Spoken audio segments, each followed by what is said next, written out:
Hello दोस्तों, ए to Z videos प्रस्तुत करता है पौष माह में आने वाली विनायक चतुर्थी की पौराणिक कहानी।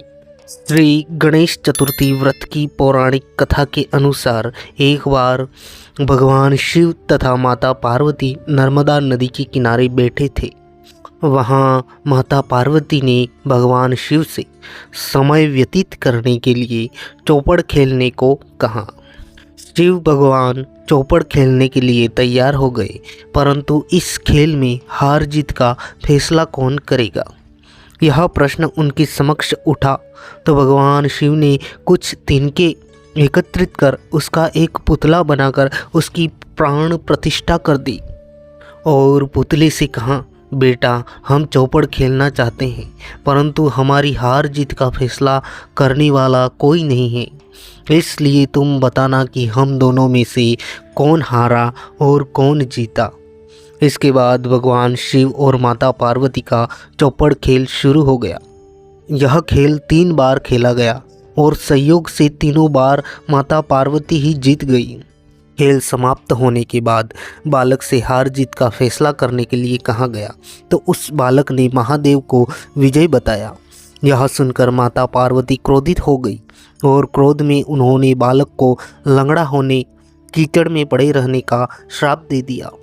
बालक ने माता पार्वती से माफ़ी मांगी और कहा कि यह मुझसे अज्ञानतावश ऐसा हुआ है, मैंने किसी द्वेष भाव में ऐसा नहीं किया। बालक द्वारा क्षमा मांगने पर माता ने कहा, यहाँ गणेश पूजन के लिए नाग कन्याएं आएगी, उनके कहे अनुसार गणेश जी का व्रत करो, ऐसा करने से तुम मुझे प्राप्त करोगे। यह कहकर माता पार्वती शिव के साथ कैलाश पर्वत पर चली गई। 1 वर्ष के बाद उस स्थान पर नाग कन्याएं आई। तब नाग कन्याओं से श्री गणेश के व्रत की विधि मालूम करने पर उस बालक ने 21 दिन लगातार गणेश जी का व्रत किया। उसकी श्रद्धा से गणेश जी प्रसन्न हुए। उन्होंने बालक को मनोवांछित फल मांगने के लिए कहा। उस पर उस बालक ने कहा, हे विनायक, हे गणेश जी, मुझ में इतनी शक्ति दीजिए कि मैं अपने पैरों से चलकर अपने माता पिता के साथ कैलाश पर्वत पर पहुंच सकूं और वे यह देख प्रसन्न हो जाए। तब बालक को वरदान देकर श्री गणेश अंतर्ध्यान हो गए। इसके बाद वह बालक कैलाश पर्वत पर पहुंच गया और कैलाश पर्वत पर पहुंचने की अपनी कथा उसने भगवान शिव को सुनाई। चौपड़ वाले दिन से माता पार्वती शिवजी से विमुख हो गई थी, अर्थात नाराज हो गई थी।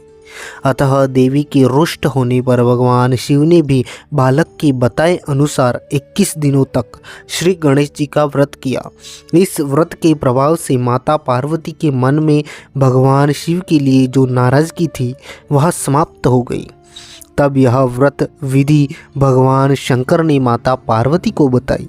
यह सुनकर माता पार्वती के मन में भी अपने पुत्र कार्तिकेय से मिलने की इच्छा जागृत हुई, क्योंकि कार्तिक भगवान पर्वत पर जाकर तपस्या कर रहे थे।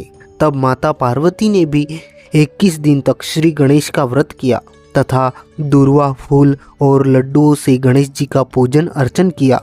व्रत के 21वें दिन कार्तिकेय स्वयं माता पार्वती जी से आकर मिले। उस दिन से श्री गणेश चतुर्थी का यह व्रत समस्त मनोकामनाओं की पूर्ति करने वाला व्रत माना जाता है। इस व्रत को करने से मनुष्य के सारे कष्ट दूर होकर मनुष्य को समस्त सुख सुविधाएं प्राप्त होती हैं।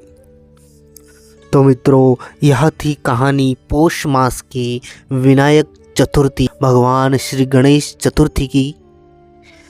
आशा करते हैं यह वीडियो आपको पसंद आया हो। अगर वीडियो पसंद आया हो तो वीडियो को लाइक कर लीजिए, शेयर कर दीजिए और चैनल को सब्सक्राइब कर लीजिए, ताकि आगे आने वाले ऐसे ही वीडियो आप तक सबसे पहले पहुंच जाए। थैंक यू, धन्यवाद।